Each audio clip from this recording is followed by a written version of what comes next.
Grandes genios e inventos de la humanidad. Radioactividad. Henri Becquerel, Marie y Pierre Curie.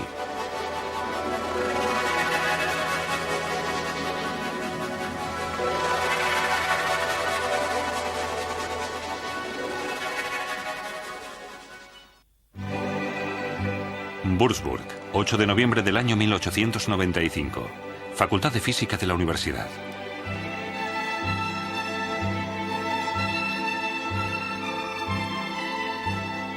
Wilhelm Conrad Röntgen, director de la facultad, trabaja en su laboratorio.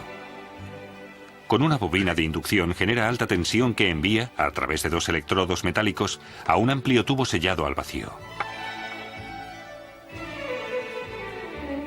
El tubo produce fluorescencia. Por casualidad, Röntgen descubre que una pantalla cubierta con platinocianuro de bario también produce fluorescencia.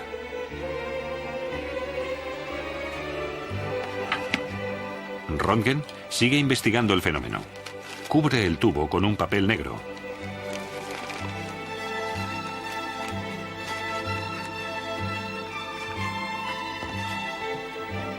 La pantalla sigue produciendo fluorescencia. Del tubo parecen surgir unos rayos capaces de atravesar materia opaca. Estos rayos X, como los denominó Röntgen, parecen estar estrechamente relacionados con el fenómeno de la fluorescencia. Los resultados de estas pruebas los recopiló en su publicación Un nuevo tipo de rayos. El día de Año Nuevo de 1896, redactó unas separatas que envió después a varios colegas de especialidad. Adjunta, les envió la primera imagen tomada por rayos X.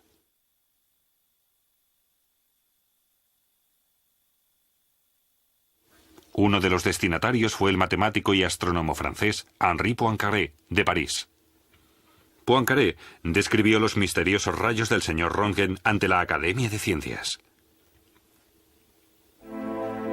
Henri Becquerel, uno de los miembros de la Academia, se interesó especialmente por la relación entre los rayos X y el fenómeno de la fluorescencia. Becquerel examinó todos los materiales fluorescentes disponibles para ver si podían oscurecer una placa fotográfica envuelta en papel negro. Obtuvo el primer resultado positivo con cristales de sulfato de uranio y potasio. La placa fotográfica se había oscurecido dibujando su silueta. Becquerel pensó que los rayos X necesitaban el estímulo de la luz solar para poder producir el oscurecimiento.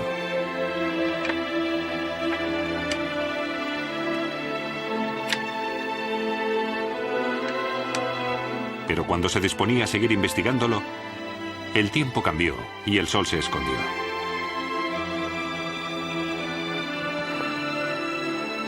Becquerel esperó a que mejorara el tiempo y guardó el material preparado para la prueba en un sitio oscuro. Allí permaneció varios días.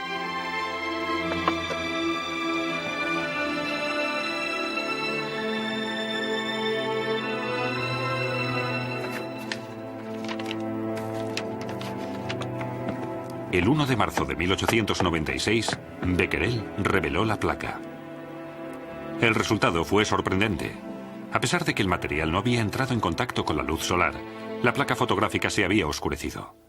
Becquerel había descubierto un nuevo tipo de rayos, pero los rayos de uranio, como él los llamó, apenas despertaron interés.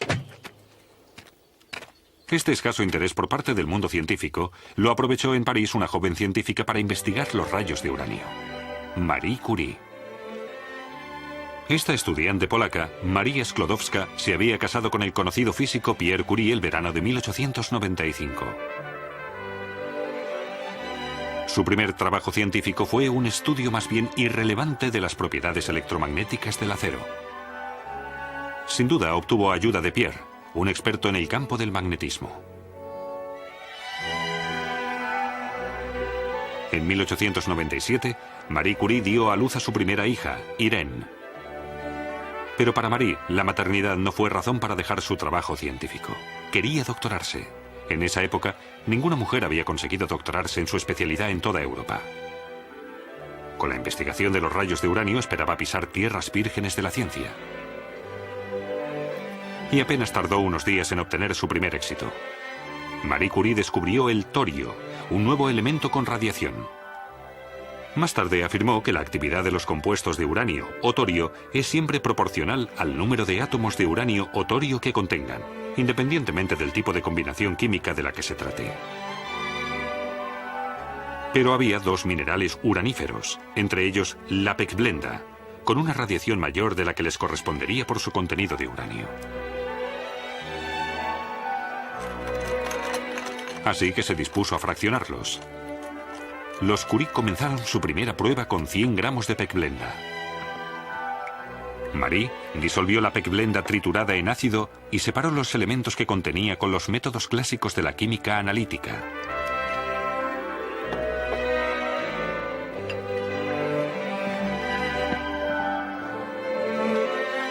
Al final del fraccionamiento, Marie Curie obtuvo un polvo negro de elevadísima radiación.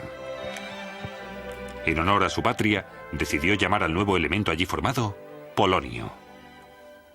El comportamiento de esta sustancia de elevada radiación lo describió con el término radiactivo.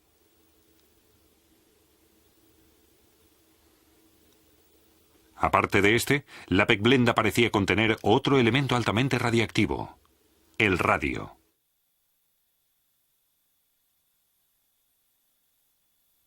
En 1899, los Curie cogieron 1 tonelada de residuos de las minas de pechblenda de St. Joachimsthal, Bohemia. Y precisamente residuos porque el uranio originario ya había sido extraído de ellos. El uranio se utilizaba en aquella época para la industria del vidrio.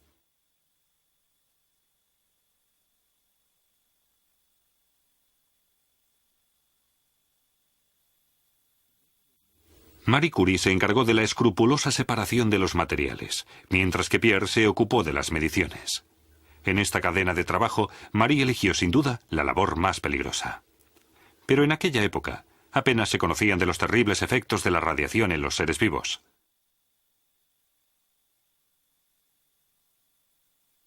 Cuando entraba en su laboratorio por las noches, percibía allí la luz que surgía del compuesto de elementos radiactivos.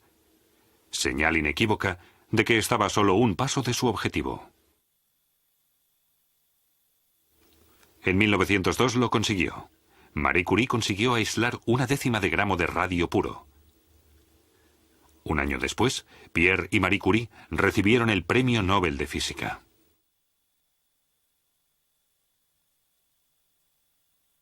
Los Curie compartieron el premio con Henri Becquerel, el descubridor de la radioactividad. En 1911, Marie Curie volvió a recibir el Premio Nobel, esta vez de Química. La radioactividad es una propiedad del núcleo atómico. Un núcleo inestable emite radiación para de esa forma volver a estabilizarse. En la radiación pueden intervenir también haces de partículas como los núcleos de átomos de helio o los electrones. Por otra parte, de otros núcleos pueden emanar ondas electromagnéticas muy energéticas. En 1920, Marie Curie comenzó a acusar en su salud las consecuencias de su trabajo.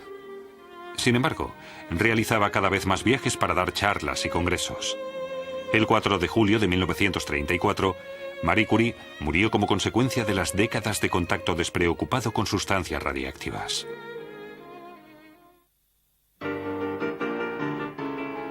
Pronto surgieron las primeras aplicaciones médicas del radio. Se utilizaban parches de radio para tratar tumores cancerígenos.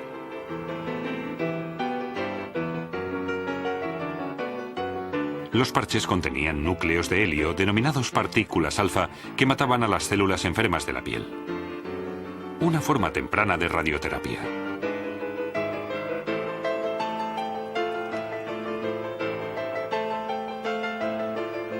Trágico fue el destino de las pintoras industriales.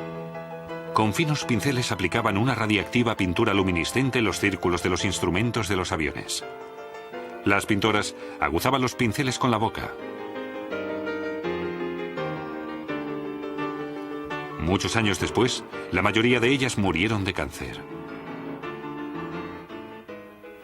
En 1935, la hija mayor de Pierre y Marie Curie, Irène, ganó junto a su marido, Frédéric Joliot Curie, el Premio Nobel. Un año antes habían descubierto que las emisiones de un núcleo atómico podían inducir emisiones radiactivas en otro.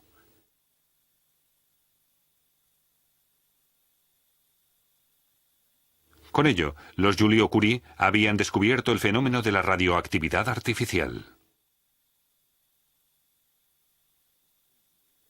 Frédéric Joliot, un físico nuclear destacado en Francia, se puso al frente del movimiento pacifista de su país y se manifestó en contra de las armas atómicas.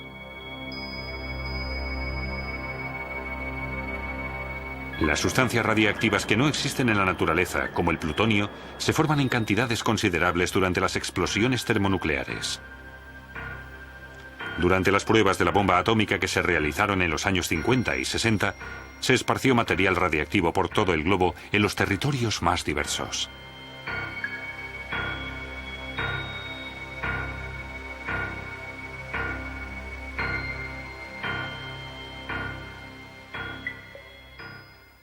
La producción de isótopos radiactivos se lleva a cabo de forma controlada en los aceleradores de partículas y en grandes cantidades en los reactores nucleares para su uso científico, técnico y médico.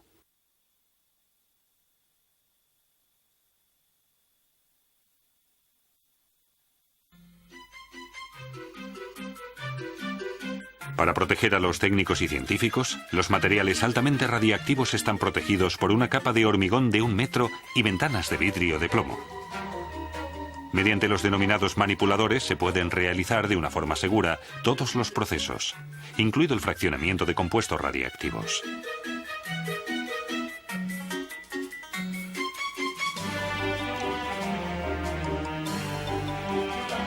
Los radionucleidos en el campo de la medicina. Los compuestos radiactivos indicados se concentran en el tejido afectado y ayudan al cirujano a localizar las células cancerígenas.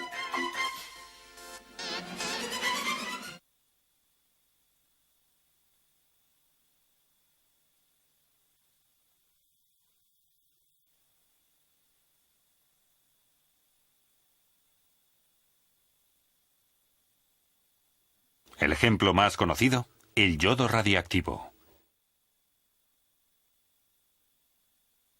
El yodo radiactivo, aquí administrado en forma de líquido, se concentra principalmente en el tiroides. La aplicación controlada de la radiación permite curar una disfunción glandular.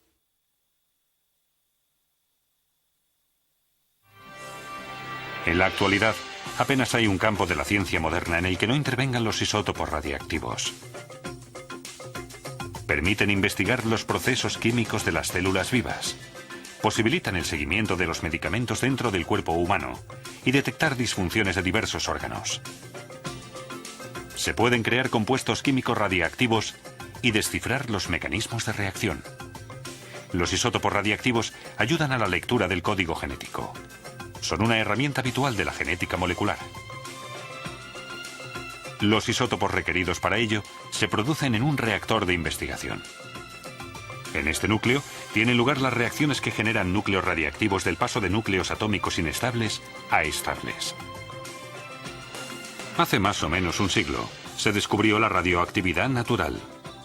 En ella se basan las nociones modernas de la formación de los átomos, de los procesos atómicos y del núcleo. Y se ha demostrado que, al contrario de lo que se pensaba, el núcleo atómico es completamente divisible. Con la ayuda de enormes aparatos como este acelerador de partículas, hoy los científicos pueden ver más de cerca el interior de la materia con la esperanza de resolver sus misterios.